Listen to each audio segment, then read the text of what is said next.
आपण यूट्यूबवरती MPSCच्या म्हणजेच MPSCतील राज्यसेवा आणि कंबाईनच्या पूर्वपरीक्षेची स्ट्रॅटेजी सिरीज सुरू केली होती. स्ट्रॅटेजीमध्ये आपण विषयानुसार म्हणजे कोणत्या विषयामध्ये कोणते पॉईंट फोकस आहेत किंवा आयोगाचा भर कोणत्या टॉपिकवर आहे हे आपण स्ट्रॅटेजी सिरीजमध्ये पाहिलं होतं. त्यानंतर आपण सुरू केलेली आहे रिव्हिजन सिरीज, म्हणजे MPSCचा अभ्यास करणाऱ्या मुलांसाठी राज्यसेवेचा अभ्यास असो किंवा कंबाईनचा अभ्यास असो, ज्या टॉपिकवर वारंवार रिव्हिजन करावी लागते त्या टॉपिकच्या आपण रिव्हिजन सिरीज घेऊन आलेलो आहोत. आपण नदी आणि खाडी या टॉपिकवर रिव्हिजन पाहिलं होतं. त्यानंतर म्हणजे कोकणातील खाड्यांवर पाहिलं होतं. त्यानंतर आपण महाराष्ट्रातील प्रमुख घाट याच्यावर रिव्हिजन घेतलं होतं. त्यानंतर इकॉनॉमिक्समधला सर्वात इम्पॉर्टंट टॉपिक दारिद्र्य, त्याची आकडेवारी किती डिटेलमध्ये करायची, कशी करायची याच्यावर आपण दारिद्र्यावर रिव्हिजन घेतलं होतं. आता आपण या व्हिडिओमध्ये पाहणार आहोत सायन्समधला म्हणजे विज्ञानमधला कंबाईनच्या प्रीसाठी असो किंवा मेनसाठी आणि राज्यसेवेच्या प्रीसाठी अत्यंत इम्पॉर्टंट टॉपिक, जो की आयोगाने सिलेबसमध्ये दिलेला आहे. सामान्य विज्ञानमध्ये जीवनसत्वे हा टॉपिक आपण या व्हिडिओमध्ये पाहणार आहोत. तर जीवनसत्वांचा अभ्यास करताना आयोगाने किती वेळा प्रश्न विचारला, आयोग कोणत्या टॉपिकवर प्रश्न विचारते, कसा ट्रेंड बदलतो विटॅमिन्सवर प्रश्न विचारताना म्हणजेच जीवनसत्वांवर प्रश्न विचारताना. तर जीवनसत्वांचा अभ्यास करताना रिव्हिजन कशी करायला पाहिजे हे आपण या व्हिडिओमध्ये पाहणार आहोत. सामान्य विज्ञान या टॉपिकमधील जीवनसत्वे हा टॉपिक आपण याच्यामध्ये पाहणार आहोत या व्हिडिओमध्ये. तर जीवनसत्व कोणत्या टॉपिकमध्ये किंवा कोणत्या पॉईंटमध्ये आलेलं आहे, तर मानवी पोषण. सामान्य विज्ञानमध्ये जेव्हा आपण बायोलॉजीचा अभ्यास करतो, आपण स्ट्रॅटेजीमध्ये पाहिलं होतं सायन्सचा अभ्यास करताना बायोलॉजीचे विषय, केमिस्ट्रीचे विषय, फिजिक्सचे विषय कसे करायचे. तर कंबाईनसाठी बायोलॉजीवर फोकस आहे, राज्यसेवेच्या प्रीसाठीही बायोलॉजीवरच जास्त फोकस आहे. आणि बायोलॉजीमध्ये 7 ते 8 पॉईंट असे आहेत ज्याच्यावर आयोगाचा जास्त भर आहे, PYQचा जास्त भर आहे. PYQ म्हणजे प्रिव्हियस इयर क्वेश्चन्स, म्हणजे आयोगाने इथून मागे विचारलेले क्वेश्चन्स. तर आयोगाचा भर कोणत्या टॉपिकवर आहे, तर जीवनसत्व या टॉपिकवर वारंवार प्रश्न विचारलेले आहेत हे आपण पाहत आहोत. तर जीवनसत्व हा टॉपिक येतो मानवी पोषण या टॉपिकमध्ये. मानवी पोषणमध्ये पोषद्रव्ये हा एक टॉपिक आहे, हा एक पॉईंट आहे. पोषद्रव्ये म्हणजे काय, न्यूट्रियंट्स. आपण जे न्यूट्रियंट्स वाचतो सायन्सचा अभ्यास करताना नेहमी एक गोष्ट लक्षात ठेवायची, मराठीतील एखादा शब्द जो इंग्लिशमध्ये फेमस आहे किंवा आयोग प्रश्न विचारताना इंग्लिशमध्ये मराठीमध्ये विचारणार आहे म्हणून आपण एकतर मराठी फोकस नाही करतो किंवा मराठीच करतो किंवा फक्त इंग्लिश करतो, पण असं करायचं नाही. सायन्सचा अभ्यास करताना मराठीच्या एखाद्या फेमस शब्दाचा किंवा इम्पॉर्टंट शब्दाचा इंग्रजीचा शब्द आपल्याला माहीत पाहिजे, कारण मराठीचा प्रश्न विचारताना पोषद्रव्ये न विचारता डायरेक्ट न्यूट्रियंट्स असं सुद्धा विचारलं जाऊ शकतं म्हणून. तर जीवनसत्व येतं मानवी पोषण या टॉपिकमध्ये. त्याच्यामध्ये सब टॉपिक आहे पोषद्रव्ये. पोषद्रव्ये म्हणजे न्यूट्रियंट्स. तर पोषद्रव्याचे 6 प्रकार आहेत, म्हणजे न्यूट्रियंट्सचे 6 प्रकार आहेत. कोणते, कार्बोदके, प्रथिने, मेद, जीवनसत्वे, क्षार आणि पाणी. तर हे जे मेद आहे, मेद म्हणजे स्निग्ध पदार्थ आपण ज्यांना म्हणतो. मेद लक्षात राहिलं नाही तर तेल लक्षात ठेवायचं, तेलकट पदार्थ किंवा स्निग्ध पदार्थ. पोषद्रव्याचे जे 6 प्रकार आहेत ते आहेत कार्बोदके, प्रथिने, मेद, जीवनसत्वे, क्षार आणि पाणी. इंग्रजीतील नावंही लक्षात ठेवायची, carbohydrates, protein, fat, vitamins, minerals, water. तर हे जे फॅट आहे, हा फॅट शब्द न देता कधी कधी लिपिड्स हा शब्द देतात. म्हणजे हे जे मेद आहे त्याला फॅट म्हणतात, पण मेदाला जो स्निग्ध पदार्थ वापरला जातो, स्निग्ध हा शब्द वापरला जातो, त्याला म्हणतात लिपिड्स. तर हे मराठीत लक्षात असू द्या, इंग्लिशमध्ये सुद्धा लक्षात असू द्या, कारण प्रश्न जरी मराठीतून येत असला तरी कधीकधी मराठीत हे टाईप केलेलं असतं कार्बोहायड्रेट्स असं. तर कर्बोदके, प्रथिने, मेद, जीवनसत्वे, क्षार, पाणी हे 6 प्रकार आहेत पोषकद्रव्याचे. इंग्लिशमध्ये आहेत carbohydrates, proteins, fat, vitamins, minerals, water. तर हे जे विटॅमिन्स आहेत याच्यावर जास्तीत जास्त प्रश्न विचारलेले आहेत. आत्तापर्यंत 20 ते 30 प्रश्न. 20 ते 30 प्रश्न म्हणजे इथून मागे, म्हणजे आपण PYQ पाहत असताना किंवा आयोगाचे प्रश्न पाहत असताना 5 वर्षापूर्वीचे पाहतो, 10 वर्षापूर्वीचे पाहतो, किंवा जे पुस्तक येतं ते 2013 पासून येतं. परंतु 2010 पासून 2023 पर्यंत पाहिलं तर 30 पर्यंत प्रश्न जीवनसत्वे या टॉपिकवर विचारलेले आहेत. म्हणून आपण हा टॉपिक पाहणार आहोत या व्हिडिओमध्ये. तर जीवनसत्वे म्हणजे विटॅमिन्स. हे जीवनसत्वे आणि क्षार नेहमी सोबत शब्द येतात, किंवा शाळेमध्ये धडा पण क्षार आणि जीवनसत्वे असतो, किंवा एखादा टॉपिक शिकवताना जीवनसत्वे आणि क्षार असा शिकवला जातो, म्हणजे विटॅमिन्स आणि मिनरल्स. त्याच्यामुळे बऱ्याच मुलांना कन्फ्युजन होतं की हे जे कॅल्शियम, आयर्न, पोटॅशियम, मॅग्नेशियम हे जे आहेत तेच विटॅमिन्स आहेत. तर ते कॅल्शियम, आयर्न, लोह हे जे आहेत, म्हणजे आयोडीन आपलं मीठ झालं, तर हे मिनरल्स आहेत. मिनरल्स म्हणजे क्षार असतं. विटॅमिन आणि मिनरल्समध्ये फरक आहे, ही गोष्ट लक्षात ठेवायची. विटॅमिन्स हे आपण या टॉपिकमध्ये, या व्हिडिओमध्ये पाहणारच आहोत. पण हे कॅल्शियम, आयर्न हे जे प्रकार आहेत ते मिनरल्स आहेत, आणि मिनरल्स म्हणजे क्षार.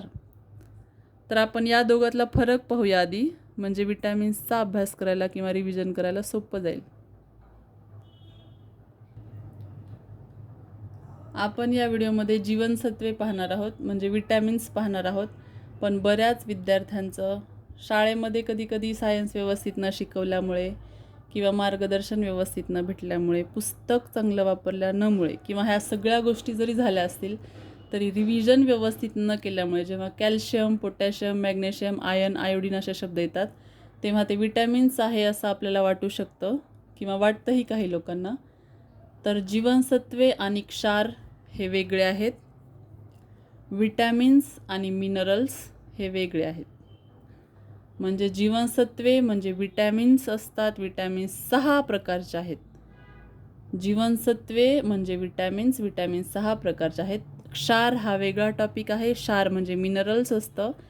हे जे calcium, potassium, magnesium, iron, iodine याचे बरेच प्रकार आहेत, हे आपण पुढच्या व्हिडिओमध्ये पाहणार आहोत. याच्यामध्ये अति महत्त्वाचे, कमी महत्त्वाचे, अत्यावश्यक असे प्रश्न विचारले जातात. तर जास्त फोकस आहे विटॅमिन्सवर, म्हणून आपण विटॅमिनवर लेक्चर घेणार आहोत. विटॅमिन्स आणि मिनरल्समध्ये फरक आहे, ही गोष्ट लक्षात ठेवा. Calcium, potassium, magnesium, iron, iodine हे मिनरल्स आहेत, हे विटॅमिन्स नाहीत. हे आहेत मिनरल्स. तर विटॅमिन्स फक्त 6 आहेत.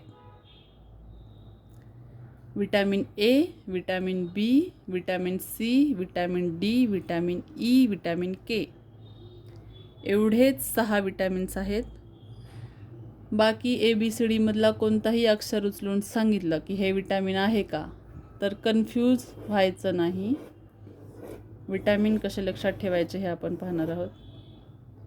ABCDE हे 5 सिक्वेन्सनुसार, ABCD सगळ्यांची पाठ असते. सिक्वेन्सनुसार पहिले 5 जे आहेत ते विटॅमिन्स आहेत, ABCDE, आणि 6वा आहे के. तर विटॅमिन्सचा अभ्यास जरी झालेला असेल, रिव्हिजन जरी झालेली असेल, तरी प्रश्न का चुकतो आपला हे आपण पाहणार आहोत. आपल्याला हे मराठीत पण पाहिजे आहे, माहीत पाहिजे. अ, ब, क, ड. आता ही बेसिक गोष्ट झाली. ABCD म्हणजे अ, ब, क, ड, ईला ई, केला के. परंतु तिथे आपल्याला एका तासामध्ये 100 प्रश्न सोडवायचे असतात. जिथे उत्तर सी असतं तिथे आपल्याला मराठीत के दिलेलं असतं, किंवा जिथे उत्तर के असतं त्याला आपल्याला मराठीत क दिलेलं असतं. आपल्याला वाटतं के म्हणजे क. लहानपणापासून आपण के शिकतो तेव्हा त्याच्यासमोर क लिहितो आणि के म्हणजे क असं लक्षात ठेवतो. म्हणून आपला विटॅमिन्सवरील के वरचा प्रश्न चुकलेला असतो. का? आपल्याला माहीत आहे उत्तर के आहे त्याचं.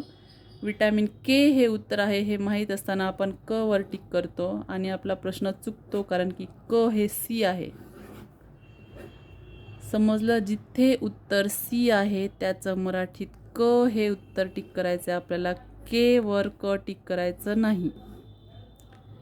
याच्यावर किती वेळा प्रश्न विचारलेला आहे आणि किती लोकांचा चुकलेला आहे हे आपल्याला स्वतःलाच माहीत असेल, परंतु तरीही आपण याच्यामध्ये जे संभाव्य प्रश्न पाहणार आहोत, क वरचे के वरचे आयोगाने विचारलेले, तेव्हा तुमच्या लक्षात येईल की के उत्तर असताना आपण क वर टिक केलेलं असतं घाईघाईमध्ये, परीक्षेच्या प्रेशरमध्ये. तर कुठेही विटॅमिन्सचा प्रश्न कोणत्याही परीक्षेला आला, उत्तर के असेल तर तिथे थांबायचं 1-2 सेकंद. प्रश्न चुकण्यापेक्षा 2 सेकंद वाया गेलेले चांगले आहेत. के असेल तर के वर टिक करायचं, ही बेसिक गोष्ट आहे. पण आपण क वर टिक करतो तेव्हा आपलं उत्तर चुकतं. समजते? जेव्हा के उत्तर असेल तेव्हा थोडं थांबायचं, के वर टिक करायचं. पण पहिल्या ऑप्शनमध्ये क असतं, आपण क टिक करतो, क गोल पण करून टाकतो आणि आल्यावर आपल्याला समजतं की आपला हा प्रश्न चुकलेला आहे. तर ही बेसिक गोष्ट विटॅमिन्सचा अभ्यास करताना नेहमी लक्षात असू द्या. विटॅमिन या टॉपिकचा अभ्यास करताना किंवा रिव्हिजन करताना कोणत्या 5 गोष्टी आपल्या लक्षात ठेवायला पाहिजेत किंवा कोणत्या 5 गोष्टीवरून आपण रिव्हिजन केली पाहिजे, या 5 गोष्टी आहेत ज्या अभ्यास केल्यानंतर विटॅमिन्सवरचा प्रश्न आपला चुकत नाही. विटॅमिन हा प्रीसाठीही इम्पॉर्टंट आहे, मेन्ससाठी इम्पॉर्टंट आहे. आधी PSIच्या मेन्सला विज्ञान नसायचं, आता नवीन पॅटर्नमध्ये आहे. राज्यसेवेच्या प्रीला विटॅमिनवर प्रश्न असतो. म्हणजे MPSCचा कोणताही पेपर देताना विटॅमिन हा टॉपिक अत्यंत इम्पॉर्टंट आहे आणि या 5 गोष्टी कराव्या लागतात विटॅमिनचं रिव्हिजन करताना. कोणत्या? पहिली गोष्ट आहे त्याचा प्रकार. विटॅमिन्सचे प्रकार किती आहेत? तर 6 आहेत. म्हणजे 6च विटॅमिन्स आहेत. ABCDE आणि के हे पाहिलं होतं आपण. तर त्या 6 विटॅमिन्सची सायंटिफिक नेम म्हणजे शास्त्रीय नावे किंवा वैज्ञानिक नाव आपल्याला माहीत पाहिजे. ABCDE आणि शेवटी असतो के. हे सिक्वेन्सनुसार आहेत 5, हा शेवटी एकच आहे वेगळा के. तर ABCDEK हे 6 विटॅमिन्स आहेत. ABCDEK. हे क लक्षात ठेवायचं. हे क म्हणजे के नाही आहे, हे क म्हणजे सी आहे. तर यांची शास्त्रीय नावे, आताच्या प्रत्येक सरळ सेवेला शास्त्रीय नावे विचारली होती, पण MPSCलाही हा टॉपिक अत्यंत इम्पॉर्टंट आहे. तर विटॅमिन एला म्हणतात रेटिनॉल. विटॅमिन बीला म्हणतात बी कॉम्प्लेक्स. बी कॉम्प्लेक्स म्हणतात कारण बीचे 8 प्रकार आहेत. हे आपण डिटेलमध्ये पाहणार आहोत, कारण सर्वाधिक वेळा प्रश्न विचारला जातो विटॅमिन बीवर, कारण त्याचे सर्वाधिक प्रकार आहेत.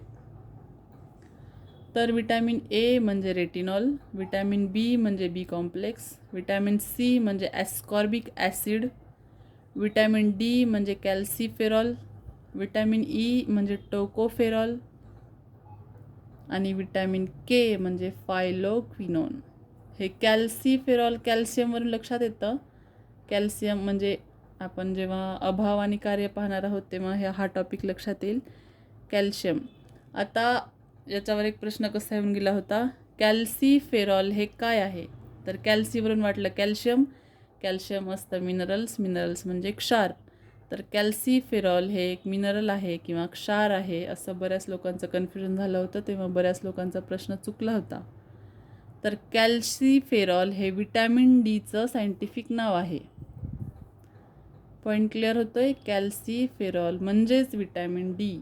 तर कॅल्सिफेरॉल हे कॅल्शियम नाही आहे, ते मिनरल्स नाही आहे किंवा क्षार नाही आहे. कॅल्सिफेरॉल हे विटॅमिन डीचं नाव आहे. आणि ॲस्कॉर्बिक ॲसिड हा प्रश्न विचारला, ॲसिड बेस किंवा आम्ल आम्लारी, हा टॉपिक डोळ्यासमोर येतो प्रश्न वाचल्यानंतर. तर ॲस्कॉर्बिक ॲसिड हे विटॅमिन सीचं नाव आहे. तर हे नावं आपली पाठ पाहिजेत.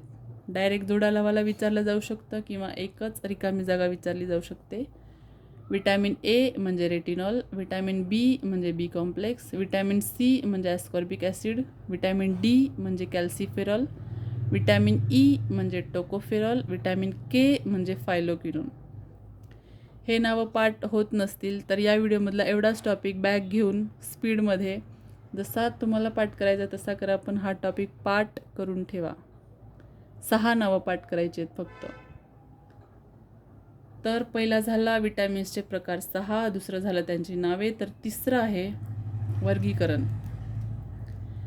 विटॅमिन्सचं वर्गीकरण कसं केलेलं आहे?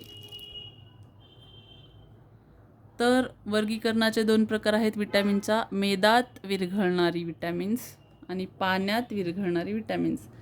तर हे ट्रिक करून लक्षात ठेवायचं, कारण आपल्याकडे वेळ कमी असतो प्रीसाठी. 1 तासामध्ये 100 प्रश्न सोडवायचे असतात आणि सायन्स सगळ्यांचं हार्ड असतं. हार्ड जरी नसेल कोणाचं सायन्स तर रिव्हिजन कमी केलेले असतात.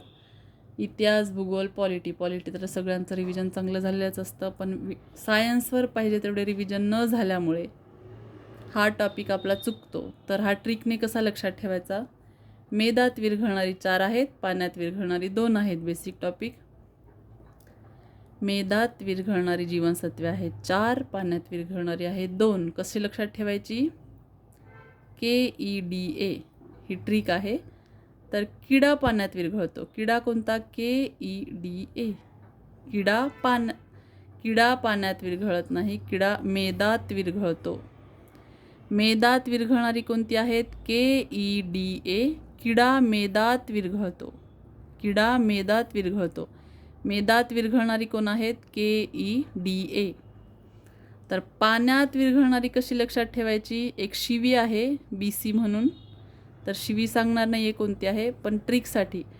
ट्रिक कशीही असो, चांगली असो, वाईट असो, समाजाला मान्य असणारी नसली तरीही चालेल, पण ती परीक्षेमध्ये आपल्या लक्षात राहिली पाहिजे. पाण्यात विरघळणारी कोणती आहेत? BC. तर BC पाण्यात विरघळतो आणि किडा मेदात विरघळतो. मेदात विरघळणारी आहेत KEDA, पाण्यात विरघळणारी आहेत BC. समजलं कसं लक्षात ठेवायचं? किडा मेदात विरघळतो, BC पाण्यात विरघळतो. तर हे झालं वर्गीकरण. प्रकार 6 आहेत, त्यांची नावं, नंतर वर्गीकरण. आता आपण पाहणार आहोत अभावाचे परिणाम आणि कार्य. विटॅमिन्स, कोणत्या विटॅमिनचं काय कार्य आहे, कोणत्या विटॅमिनच्या अभावामुळे कोणता परिणाम होतो.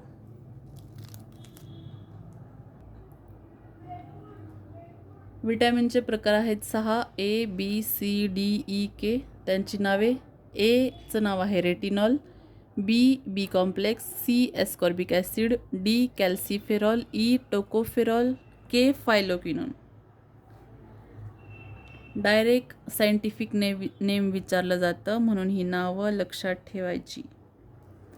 विटॅमिन ए म्हणजे रेटिनॉल, विटॅमिन बी म्हणजे बी कॉम्प्लेक्स, विटॅमिन सी म्हणजे ॲस्कॉर्बिक ॲसिड, विटॅमिन डी म्हणजे कॅल्सिफेरॉल, विटॅमिन ई म्हणजे टोकोफेरॉल, विटॅमिन के म्हणजे फायलोक्विनोन. तर कोणत्या विटॅमिनच्या अभावामुळे काय होतं? विटॅमिन एच्या अभावामुळे होतो रातआंधळेपणा, त्याला झिरोफ्थॅल्मिया असं म्हणतात. याच्यावर प्रश्न कसे येतात? विटॅमिन एच्या अभावामुळे खालीलपैकी कोणता रोग होतो? रातआंधळेपणा. किंवा रातआंधळेपणा हा रोग कोणत्या विटॅमिनच्या अभावामुळे होतो? तर ए.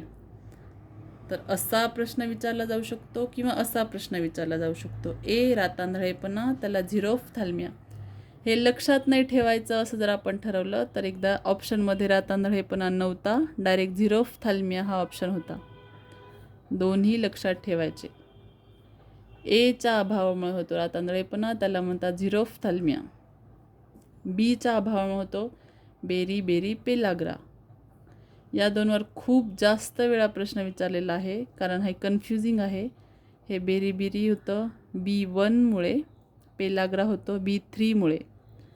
तर सी स्कर्वी हा तर दरवर्षी पडीक प्रश्न आहे. सी स्कर्वी, सीमुळे होतो स्कर्वी. डीमुळे होतो अस्थिमृदुता म्हणजे मुडदूस. हे डी कॅल्सिफेरॉल आहे, कॅल्शियम. डी कॅल्सिफेरॉल, कॅल्शियमवरून लक्षात ठेवायचं अस्थिमृदुता. हाडे ठिसूळ होणे किंवा मुडदूस. ईमुळे होतो वांजपणा किंवा हिमोलिसिस. हा सुद्धा लक्षात ठेवायचा, कारण ऑप्शनमध्ये हा नसेल तर हा असणार. तर ईच्या अभावामुळे होतो वांजपणा आणि हिमोलिसिस. केच्या अभावामुळे काय होतं तर जखम भरत नाही. हा पण PYQ आहे, आयोगाने विचारलेला आहे. अभावामुळे हे असणारे 7 ते 8 शब्द हे आयोगाने विचारून झालेले आहेत. पुढेही येऊ शकतात. अभावामुळे कोणत्या विटॅमिनच्या अभावामुळे काय होतं हे लक्षात ठेवायचं. एमुळे होतो रातांधळेपणा, बीमुळे होतो बेरीबेरी, सीमुळे होतो स्कर्वी, डीमुळे होते अस्थिमृदुता, ईमुळे होतो वांजपणा, केमुळे होतो जखम भरत नाही. तर त्यांचं कार्य काय आहे. आता एमुळे रातांधळेपणा होतं, म्हणजे एचं कार्य काय असेल, डोळ्याचे आरोग्य.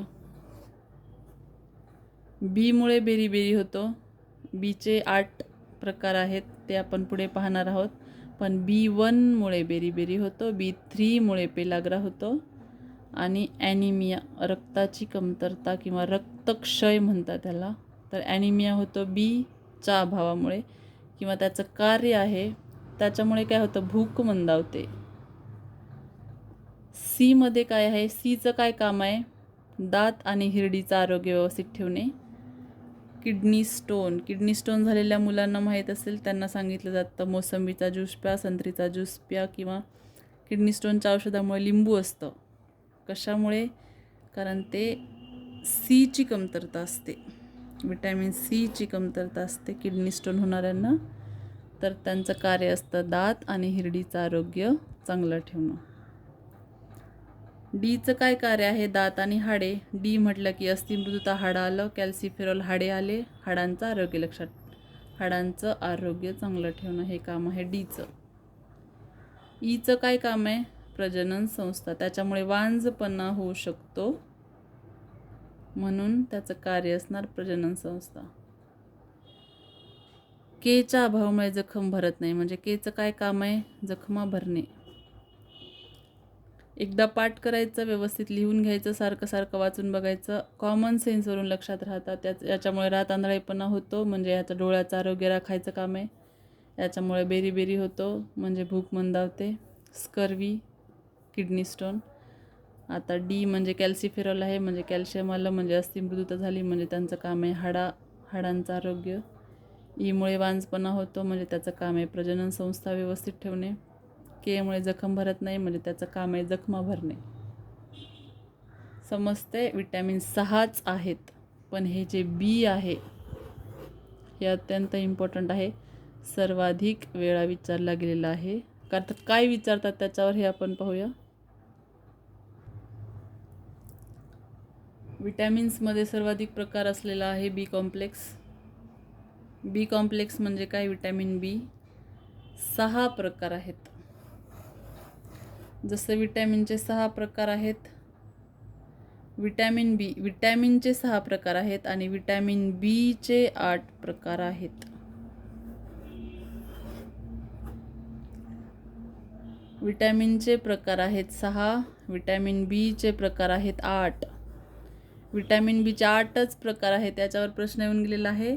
आपण B12 हे सारखं ऐकलेलं असतं, आपल्याला वाटतं विटॅमिन बीचे 12 प्रकार असतील, पण असं नाही. विटॅमिनचे प्रकार 6 आहेत. विटॅमिनचे प्रकार 6 आहेत, विटॅमिन बीचे प्रकार आहेत 8. हे 8 प्रकार आपण पाहणार आहोत. B1, B2, B3, B5, B6, B7, B9, B12. तर हे 8 प्रकार आहेत बीचे, विटॅमिन बीचे 8 प्रकार आहेत. 1, 2, 3, 5, 6, 7, 9, 12. मराठीतही लक्षात ठेवू शकता. 1, 2, 3, 5, 6, 7, 9, 12. ऑप्शन इलिमिनेशन करताना बीवर जर प्रश्न आला, विटॅमिन बीवर जेव्हा प्रश्न येईल तेव्हा ही कॉमन सेन्सची गोष्ट असेल, किंवा रिव्हिजन करा व्यवस्थित. B4 हा विटॅमिनच नाही आहे, B8 हा विटॅमिन नाही आहे, 10 नाही आहे, 11 नाही आहे, म्हणजे 4, 8, 10, 11 हे विटॅमिन्सच नाही आहेत. याच्यावरून तुम्हाला समजेल की हे 4 नसल्यामुळे विटॅमिन बीचे 8 प्रकार आहेत. कोणते? B1, B2, B3, B5, B6, B7, B9, B12. आता पुण्यामध्ये एखादा क्लास लावला विटॅमिन म्हणजे सायन्सचा, किंवा ऑनलाईन एखादं लेक्चर केलं, किंवा कोणत्याही अकॅडमीचा क्लास केला, तर शिकवलं जातं की B9 आणि B12वर दरवर्षी प्रश्न येतात. मग त्यांनी काय करायचं, मागच्या 5 वर्षाच्या प्रश्नपत्रिका पाहायच्या, बघायचं B9 आणि B12वर प्रश्न आला आहे का. असं नाही की ह्याच्या दोघांवर दरवर्षी प्रश्न विचारला जातो. पण विटॅमिन्स हा महत्त्वाचा टॉपिक आहे, प्रश्न विचारले जातात त्याच्यावर, पण या 2वरच विचारतात असं नाही आहे. 1, 2, 3, 5, 6, 7, 9, 12 हे बी कॉम्प्लेक्सचे प्रकार आहेत. यांची नावं लक्षात ठेवायची, हा डायरेक्ट क्वेश्चन विचारला जातो. B1 thiamine, B2 riboflavin, B3 niacin, B5 pantothenic acid, B6 pyridoxine, B7 biotin, B9 folic acid, B12 cyanocobalamin. तर हा सायनोकोबालामिन लक्षात ठेवायचा. कोबॅलॅमिन असं त्याचं प्रोनाऊन्सिएशन आहे, पण आपण सायनोकोबालामिन लक्षात ठेवायचं, वाचायला सोपं जातं. B12 आहे सायनोकोबॅलामिन. तर ह्याचं डायरेक्ट नाव विचारलं होतं की B12चं शास्त्रीय नाव काय आहे, किंवा B12चं वैज्ञानिक नाव काय आहे. तर B12ला म्हणतात सायनोकोबालामिन. तर ही नावं लक्षात ठेवायची. आता B5 म्हणजे पेंटा असतं, ह्याच्यावरून B5 लक्षात ठेवायचं. B6 6 पायऱ्या लक्षात ठेवायच्या, पायरिडॉक्झिन 6 पायऱ्या. B7 कसं लक्षात ठेवायचं, बायोटीन. B7चं काय लक्षात ठेवायचं, हे डर्माटायसिस आणि पॅरालिसिस. तर ज्यांना पॅरालिसिस होतो त्याच्यामध्ये B7ची कमतरता असते. B7च्या कमतरतेमुळे पॅरालिसिस होतो, त्याला बायोटीन म्हणतात. हे पहिले 3 नावं लक्षात ठेवायची, ही कधी पण विचारली जातात, म्हणजे पडीक आहेत ही 3 नावं. B1 thiamine, B2 riboflavin, B3 niacin. का आहेत, तर हे जे बेरी आणि पेलाग्रा आहेत, B1मुळे बेरी होतो, B3मुळे पेलाग्रा होतो. तर हे 2 सारखे विचारले जातात आणि कन्फ्युजन होतं. तिथं गेल्यावर समजत नाही की पेलाग्रा B1मुळे होतो की B3मुळे होतो की B12मुळे होतो. म्हणून हे जे कन्फ्युजिंग असणारे आहेत ते व्यवस्थित लक्षात ठेवायचे. B1 म्हणजे थायमिन, B3 म्हणजे नायसिन. B1मुळे बेरी होतो, B3मुळे पेलाग्रा होतो. तर नावं व्यवस्थित लक्षात ठेवा. 1, 2, 3, 5, 6, 7, 9, 12. 1, 2, 3, 5, 6, 7, 9, 12. तर 4, 8, 10, 11 म्हणजे B4, B8, B10, B11 असं विटॅमिन्सच नाही आहेत. म्हणून हे विटॅमिनचे 8 प्रकार आहेत. Thiamine, riboflavin, niacin, pantothenic pyridoxine, biotin, folic acid, cyanocobalamin. तर हा एक प्रश्न येऊन गेला होता, फॉलिक ॲसिड हे कोणतं विटॅमिन आहे. मुलांना वाटलं प्रश्न चुकला आहे, किंवा आपलं रिव्हिजन झालेलं नाही, किंवा त्यांना समजलंच नाही की ॲसिड कसं काय विटॅमिन असू शकतो. पण फॉलिक ॲसिड हे B9चं म्हणजे B9 या विटॅमिनचं नाव आहे, म्हणजे वैज्ञानिक नाव आहे फॉलिक ॲसिड. किंवा तुम्ही जनरल आपल्या रेग्युलर रुटीनमध्ये एखादी प्रेग्नेंट लेडीज असेल, किंवा एखादी कमजोर लेडीज असेल, किंवा कुपोषित लेडीज असेल, त्यांना म्हणतात ॲनिमिया झाला आहे. मग त्यांना गोळ्या दिलेल्या असतात, फॉलिक ॲसिडच्या गोळ्या खा तुम्ही. डॉक्टर म्हणतात ज्यांना ॲनिमिया झाला आहे त्यांनी फॉलिक ॲसिडच्या गोळ्या खा. म्हणजे काय खा, B9. ज्यांना सारखा विकनेस असतो मुलींना, किंवा ज्यांचं रक्त कमी असतं, किंवा म्हणजे कोणाचं 7, 8 असं पॉईंटमध्ये रक्त असतं, त्यांना ॲनिमिया झाला आहे म्हणतात. त्यांना म्हणतात फॉलिक ॲसिडच्या गोळ्या खा. त्यांना म्हणतात तुमच्यामध्ये विटॅमिन्सची कमतरता आहे म्हणून ॲनिमिया झाला आहे. तर ती कोणत्या विटॅमिनची कमी असते, B9. B9 या विटॅमिनच्या कमतरतेमुळे ॲनिमिया होतो. ॲनिमिया झाल्यावर आपल्याला फॉलिक ॲसिडच्या गोळ्या खायला सांगतात. हे फॉलिक ॲसिड म्हणजेच हे विटॅमिन B9 आहे. समजलं. पॅरालिसिस होतो, कोणाला पॅरालिसिस झाला आहे, काय म्हणतात लोक, टेन्शनमुळे पॅरालिसिस आलं किंवा टेन्शनमुळे झटका झाला, स्ट्रेस जास्त आला, झटक्यामध्ये पॅरालिसिस झाला. तर हे पॅरालिसिस कशामुळे होतं, तर हे B7मुळे होतं पॅरालिसिस. B7ला म्हणतात बायोटीन, B7 बायोटीन किंवा B7 म्हणजे बायोटीन असंही लक्षात ठेवा. पण पॅरालिसिस होतं B7मुळे, हे लक्षात ठेवायचं. अजून एक काय प्रश्न विचारला जातो, खालीलपैकी कोणत्या विटॅमिन्सच्या कमतरतेमुळे किंवा खालीलपैकी कोणत्या जीवनसत्वांच्या कमतरतेमुळे ॲनिमिया होतो. त्याच्यामध्ये असतं B6, B9, B12 वरीलपैकी सर्व. तर पहा, B6, B9, B12 anaemia, anaemia, anaemia. तर उत्तर काय येणार, आपल्याला वाटतं B12 म्हणजेच ॲनिमिया असतो, किंवा ज्यांना माहीत आहे फॉलिक ॲसिड म्हणजे B9 असतं त्याच्यामुळे ॲनिमिया होतो, ते B9 लिहिणार. ज्यांना वाटतं B12ची कमतरता असल्यावर ॲनिमिया होतो, ते B12 लिहिणार. ज्यांना ही गोष्ट माहीत झाली फॉलिक ॲसिडच्या कमतरतेमुळे ॲनिमिया होतो, फॉलिक ॲसिड म्हणजे B9 आहे, ते B9 लिहिणार. ज्यांना वाटतं B12मुळे ॲनिमिया होतो, ते B12 लिहिणार. परंतु ज्यांचा हा तक्ता पाठ आहे, ही बेसिक गोष्ट पाठ आहे की B6मुळे सुद्धा ॲनिमिया होतो, B9मुळे सुद्धा ॲनिमिया होतो, B12मुळे सुद्धा ॲनिमिया होतो. फर्स्ट आन्सर कीनुसार B9 उत्तर देऊ शकतात, कारण की B9 म्हणजे फॉलिक ॲसिड आणि फॉलिक ॲसिडच्या कमतरतेमुळे ॲनिमिया होतो, हे सगळ्या दवाखान्यात पण लिहिलेलं असतं. पण सेकंड आन्सर कीने त्याचं उत्तर देणार वरीलपैकी सर्व, कारण की B6मुळे ॲनिमिया होतो, B9मुळे सुद्धा ॲनिमिया होतो आणि B12मुळे सुद्धा ॲनिमिया होतो. अभ्यास करतानाच आपल्याला संभाव्य प्रश्न तयार करता आले पाहिजेत किंवा सेन्स डेव्हलप झाला पाहिजे की कोणत्या विटॅमिनवर कसा प्रश्न विचारला जाऊ शकतो. बेरी आणि पेलाग्रा ह्या दोघांवर जेव्हा प्रश्न येतो तेव्हा पहिला ऑप्शन असतो B1, दुसरा ऑप्शन असतो B3, नंतर असतं दोन्ही, नंतर असतं दोन्ही नाही. का असे ऑप्शन टाकतात, कारण की B1मुळे बेरी, B3मुळे नायसिन, B3मध्ये पेलाग्रा, B3 म्हणजे नायसिन. आता ह्या नायसिनवर पण बऱ्याच वेळा प्रश्न विचारला जातो. नायसिनच्या अभावामुळे पेलाग्रा होतो, हा एक प्रश्न येऊन गेलेला आहे. अतिमद्य सेवनाने नायसिनचा अभाव होतो, हे तिथं रिकामी जागा असते, आपल्याला खालून शोधावं लागतं ऑप्शनमधून.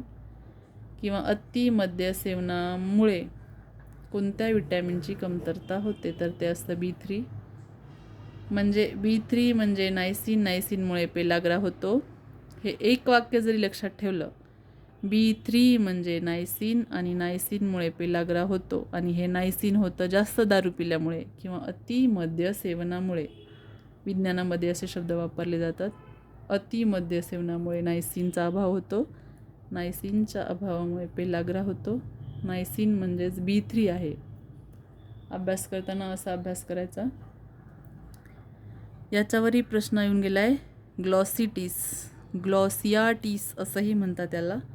तर ग्लॉसिटिस लक्षात ठेवायला सोपं जातं, असंच लक्षात ठेवा. B2 म्हणजे रायबोफ्लेविन. सरळ सेवेला, सगळ्यात सरळ सेवेला हा विचारला होता. वेगवेगळ्या शिफ्टनुसार वेगवेगळे विटॅमिन्स विचारले होते, पण सर्वाधिक वेळा हा विचारला होता. B2 म्हणजे रायबोफ्लेविन असं नव्हतं विचारलं. जीभ लाल होणे म्हणजे ग्लॉसिटिस. ग्लॉसिटिस होतो B2च्या अभावामुळे, आणि B2 म्हणजे रायबोफ्लेविन. तर रायबोफ्लेविन हे कोणत्या विटॅमिनचं नाव आहे असं विचारलं होतं सरळ सेवेला.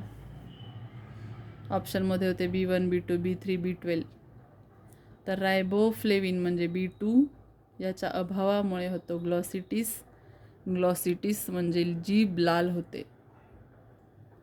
आपण हॉस्पिटलला गेल्यावर डॉक्टर सर्वात आधी आपल्याला जीभ दाखवा सांगतात. जीभ जास्त लाल झालेली असेल तर आपल्याला एक गोळी देतात, ती असते विटॅमिन B2ची. विटॅमिन B2 म्हणजे रायबोफ्लेविन, त्याच्यामुळे होतो ग्लॉसिटिस. हा ग्लॉसिटिस म्हणजेच काय, तर जीभ लाल होते. समजतंय. पेंटाथेनिक जे आहे पेंटाथेनिक, पेंटा म्हणजे 5 असतं, हे 5 हे B5 याच्यामध्ये जे 5 आहे ह्या 5 वरून याचं नाव पेंटाथेनिक पडलेलं आहे. पेंटा म्हणजे 5 असतं विज्ञानामध्ये, सायन्समध्ये पेंटा म्हणजे 5 असतं, म्हणून B5चं नाव पेंटाथेनिक ॲसिड आहे. त्याच्यामुळे त्वचेची आग होते. समजलं? हा विटॅमिन्समधला म्हणजे जीवनसत्वाच्या टॉपिकमधला सर्वात मोठा टॉपिक आहे. एकाच पेजवरून किंवा एकाच तक्त्यावरून लक्षात ठेवायचं. बी कॉम्प्लेक्स म्हणजे विटॅमिन बी, विटॅमिनचे प्रकार आहेत 6, बीचे प्रकार आहेत 8, B4, B8, B10 आणि 11 म्हणजे 4, 8, 10, 11 हे प्रकारच नाही आहेत. बीचे प्रकार आहेत 1, 2, 3, 5, 6, 7, 9, 12. त्यांच्या अभावामुळे काय होतं, त्यांचं नाव काय आहे, रोग कोणता होतो, कशामुळे. पॅरालिसिस होतं B7मुळे, हे लक्षात ठेवायचं. फॉलिक ॲसिड हे B9चं नाव आहे, हे लक्षात ठेवायचं. ॲनिमिया कशामुळे होतो, B6, B9, B12. B6, B9, B12 या तिघांमुळेही ॲनिमिया होतो. समजलं? आयोगाने विटॅमिन हा प्रश्न विचारताना किंवा जीवनसत्वांवर प्रश्न विचारताना कोणती प्रश्न वारंवार विचारलेली आहेत. हा स्कर्वी MPSCला पडीक प्रश्न आहे. स्कर्वी म्हणजे C मुळे होतो, हे सर्वांना माहीत असतं अभ्यास करताना किंवा रिव्हिजन करताना. पण ऑप्शनमध्ये क म्हणजे C आहे. आपल्याला क म्हणजे के वाटतं, हे आपण पाहिलंच होतं. तर के वर टिक करायचं नाही, क म्हणजे C, स्कर्वी होतो C मुळे. बेरी पेलाग्रा भरपूर वेळा विचारलेले प्रश्न आहेत. बेरी होतं B1मुळे, B1 म्हणजे थायमिन. पेलाग्रा होतं B3मुळे, B3 म्हणजे नायसिन. या नायसिनवर खूप वेळा प्रश्न विचारला जातो. अति मद्य सेवनामुळे नायसिनचा अभाव होतो, म्हणजे B3चा अभाव होतो, म्हणजेच काय तर पेलाग्रा होतो. अति दारू पिल्याने किंवा अति मद्य सेवन केल्याने होतो नायसिनचा अभाव. हे नायसिनचा अभाव म्हणजे काय, B3चा अभाव. आणि हे B3चा अभाव म्हणजे काय होतं, पेलाग्रा होतो. समजतंय? जास्त दारू पिले, नायसिनचा अभाव, नायसिन म्हणजे B3, त्याच्याने होतो पेलाग्रा. बेरी कशाने होतो, हा पण विचारलेलाच प्रश्न आहे. बेरी होतो थायमिन, थायमिन म्हणजे B1. B12चे नाव काय, 3 ते 4 वेळा प्रश्न विचारलेला आहे. तर सायनोकोबॅलामिन हे B12चे नाव आहे. अँटीऑक्सिडंट हा तर 2023ला पण विचारला होता, आत्ताच्या लेटेस्ट प्रीला 20, 21, 23. अँटीऑक्सिडंट आहे ई. इथे पाठ असतं पण तिथे ऑप्शनमध्ये कन्फ्यूज होतं. पहिलं के दिलेलं असतं, आपण के टिक करून टाकतो, कारण भरपूर वेळा के उत्तर असतं परीक्षेमध्ये. तर के नाही आहे, अँटीऑक्सिडंट आहे थोड्याशा प्रमाणात, पण आयोगाने म्हणजे प्रत्येक वेळा उत्तर ईच दिलेलं आहे. तर ई आहे अँटीऑक्सिडंट. खूप वेळा विचारलेला प्रश्न आहे हा. आणि शेवटचा प्रश्न जो विटॅमिन्सवर सारखा विचारला जातो, रक्त गोठण्याचं काम कोणतं विटॅमिन करते, तर के. हे जर आपलं पाठ जरी असेल तर क उत्तर लिहायचं नाही, कारण लहानपणापासूनच आपल्याला के म्हणजे क असं पाठ करायची सवय झालेली असते. ABCD पाठ करताना किंवा इंग्लिशमधून मराठी ट्रान्सलेट करताना, किंवा जेव्हा ABCDच्या खाली आपण मराठीत शब्द लिहायचो तर केच्या जागेवर क लिहायचो. तर क उत्तर टिक करायचं नाही, के जिथे लिहिलेलं आहे ऑप्शनमध्ये ते टिक करायचं. इंग्लिशमध्ये आपण शक्यतो प्रश्न वाचत नाहीत, मराठी बॅकग्राऊंड असल्यामुळे. तर रक्त गोठण्याचे काम करते के, आणि हे के जिथे दिसेल तिथे उत्तर टिक करायचं आहे, क वर टिक करायचं नाही. तर हे 5 प्रश्न आहेत वारंवार विचारलेले जीवनसत्वावर. याचं रिव्हिजन व्यवस्थित करायचं. सामान्य विज्ञान जिथे जिथे ज्या परीक्षेला राज्यसेवेची प्री असो, कंबाईनची प्री असो, कंबाईनची मेन्स असो. आता ग्रुप बी आणि ग्रुप सी कंबाईन एकच पेपर होतो, पण मेन्सचा प्रत्येक पोस्टनुसार वेगळा पेपर होतो. आणि सिलेबस चेंज झाल्यामुळे PSIच्या मेन्सलासुद्धा सायन्स आहे. म्हणून सायन्समधील हा सर्वात महत्त्वाचा टॉपिक आहे विटॅमिन्स. याचा अभ्यास कसा करायचा, हा कोणत्या टॉपिकमध्ये येतो, कोणत्या 5 गोष्टी लक्षात ठेवायच्या, त्यांचे प्रकार 6 आहेत, त्यांची शास्त्रीय नावे, त्यांच्या अभावामुळे काय होतं, त्यांच्या अधिक्यामुळे काय होतं, कोणता रोग कोणत्या विटॅमिनच्या कमतरतेमुळे होतो, 2 कन्फ्युजिंग विटॅमिन असतील तर त्यांचा अभ्यास कसा करायचा हे सर्व आपण पाहिलेलं आहे. याचं वारंवार रिव्हिजन करा. विटॅमिन्सचा अभ्यास करताना ऑप्शन टिक करताना 1 सेकंद किंवा 2 सेकंद तिथे थांबायचं. मायनसमध्ये जाण्यापेक्षा 1-2 सेकंद थांबायचं. त्याचं मराठी नाव तेच आहे का? सर्वाधिक वेळा प्रश्न विचारला जातो. स्कर्वी सीचा ऑप्शनमध्ये पहिलंच दिलेलं असतं के, किंवा रक्त गोठणे ऑप्शनमध्ये दिलेलं असतं के मराठीतून, किंवा पहिलं ऑप्शन असतं क, आपण तिथे टिक करतो. या बेसिक गोष्टी तिथे आपला सेन्स डेव्हलप झाला पाहिजे. प्रश्न तुम्ही सोडून दिलेला असेल, विज्ञानचा आहे किंवा रिव्हिजन नाही झालं आहे म्हणून ठीक आहे. पण जर मायनसमध्ये गेला तर आपण वर्षभर अभ्यास केलेला एखादा प्रश्न आलेला असतो, तो बरोबर आहे म्हणून आपण खुश असतो, पण या टॉपिकच्या झालेल्या सिली मिस्टेकमुळे तो प्रश्न मायनसमध्ये जातो. तर विज्ञानचा अभ्यास करताना रिव्हिजन व्यवस्थित करा. ऑल द बेस्ट सर्वांना.